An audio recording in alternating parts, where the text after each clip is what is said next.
Leo tarehe 29 ya mwezi wa 9 mwaka 2025 tumekuja hapa Mahakama Kuu ya Tanzania Divisheni ya Ardhi Dar es Salaam kwa ajili ya shauri la ardhi namba 6075 la mwaka 2025. Shauri hilo linawahusu waleta madai Kanali Naftali Swai na wenzake 49 dhidi ya Ashur na wenzake. Kimsingi mimi nawawakilisha waleta madai ambao wako 50 kwa idadi yao, waliokuwa wanafanya biashara katika jengo lililoporomoka mwaka jana mwezi Disemba 2024 pale Kariakoo. Sasa shauri leo lilikuwa limekuja kwa ajili ya hatua ya usikilizaji, na kwa kuanza tulianza kusikiliza mapingamizi ya awali yaliyowekwa na wadaiwa Ashur na wenzake watano. Na mapingamizi hayo ya awali yalikuwa yamejikita zaidi katika hoja kuu mbili, kwamba mahakama haina mamlaka ya kusikiliza shauri hili kwa sababu mahakama hii ni ya ardhi, alafu madai ya shauri hili, madai ya wadai yanahusu biashara. Kwa hiyo ilikuwa ni maoni yao wadaiwa kwamba shauri hili lilipaswa kwenda kufunguliwa kwenye Mahakama Kuu ya Tanzania Divisheni ya Biashara.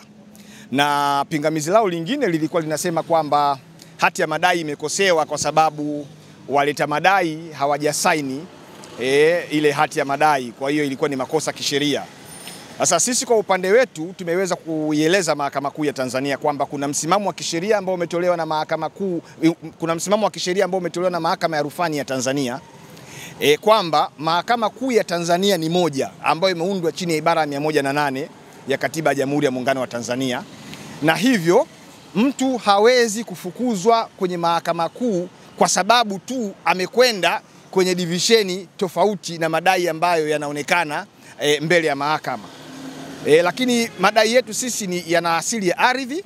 Tumeweza kuiambia Mahakama Kuu kwamba madai ya wateja wetu yana asili ya ardhi, kwa sababu ili madai yaonekane yana asili ya ardhi ni lazima yaoneshe au yahusiane na umiliki wa ardhi au matumizi ya ardhi. Sasa sisi tunadai kwamba wateja wetu haki yao ya kupewa matumizi ya jengo lililoporomoka pale Kariakoo ilikiukwa.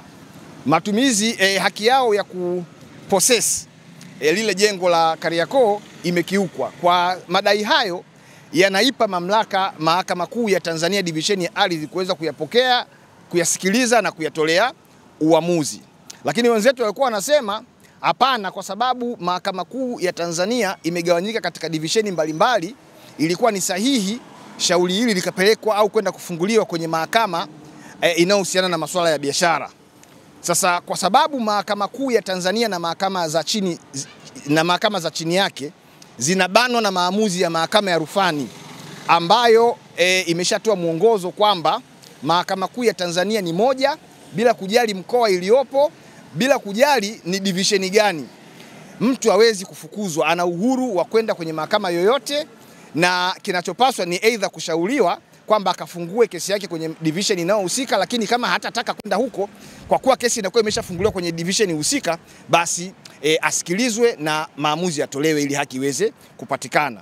Lakini hoja ya pili kuhusiana na kusaini au kutokusaini kwa wahusika wa kesi, tumeweza pia kuiambia mahakama kwamba hilo sio kosa kisheria, kwa sababu kuna mazingira yanaweza yakatokea watu wenye kesi wakashindwa kusaini, na kinachotakiwa kufanyika ni kwamba wanatoa mamlaka kwa mtu ambaye wanamwamini aweze kusaini kwa niaba yao ili nyaraka za kesi ziweze kusajiliwa mahakamani. Ndicho ambacho tulikifanya, na nakala ile ya hati ya madai nilisaini mimi kwa mamlaka niliyopewa na wateja wangu. Sasa hoja ikaibuka ni kwamba hayo mamlaka nimeyapata wapi? Tukaweza kuionyesha mahakama kwamba ili pingamizi la kisheria lionekane ni pingamizi lililokidhi viwango, halihitaji ushahidi. Pingamizi la kisheria lazima lijibiwe na lionekane ni la kisheria bila kuhitaji ushahidi. Sasa ukitaka kujua kwamba nina mamlaka ya kusaini nyaraka kwa niaba ya wateja wangu, maana yake unaenda kutafuta ushahidi, kitu ambacho kinakosesha hilo pingamizi lisiwe na sifa, au linafanya hilo pingamizi lisiwe na sifa ya kuitwa pingamizi la kisheria. Kwa hiyo baada ya kusikiliza pande zote mbili, Mahakama Kuu ya Tanzania Divisheni ya Ardhi mbele ya Mheshimiwa Jaji Mohamed Gwae imeahirisha hili shauri leo na imepanga kuja kutoa maamuzi madogo siku ya tarehe 3 ya mwezi wa 11 mwaka 2025 saa 6 mchana. Kwa hiyo kwa kifupi Hayo ndiyo yamejiri leo hapa mahakamani. Pengine utaratibu mzima wa uendeshwaji wa hii kesi unaweza kuuzungumziaje ukiwa kama mwakilishi wa waathirika na wahanga ambao walipata ile tukio? Kesi imeendeshwa katika mahakama ya wazi, na kwa sababu ni kesi yenye maslahi makubwa ya jamii, unaona watu wengi wameruhusiwa kuingia na kuja kusikiliza, na iliendeshwa kwa njia ya mdomo. Kwa hiyo yale mapingamizi ambayo yaliwekwa na upande wa wadaiwa yaliwasilishwa kwa njia ya mdomo na yakatolewa ufafanuzi pamoja na misimamo mbalimbali ya kisheria na maamuzi mbalimbali ya zamani ya mahakama.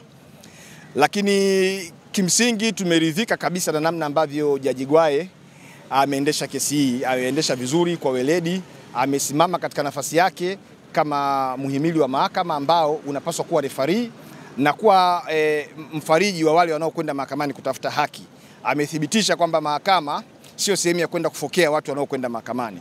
Kwa hiyo kwa kweli sisi maamuzi yoyote ambayo atayatoa mheshimiwa jaji tutaridhika nayo, kwa sababu tumeshaanza kuiona haki kuanzia hatua za awali, kwamba tunaamini kabisa mahakama itazingatia sheria kwenye kwenda kutafsiri kile ambacho kiko mbele yake, na huo uamuzi vyovyote vile utakavyokuwa, sisi kwa niaba ya waleta maombi au waleta madai tutaridhika nao, kwa sababu jaji kuanzia mwanzo ameonyesha nia ya kutenda haki, hajachukua upande wowote.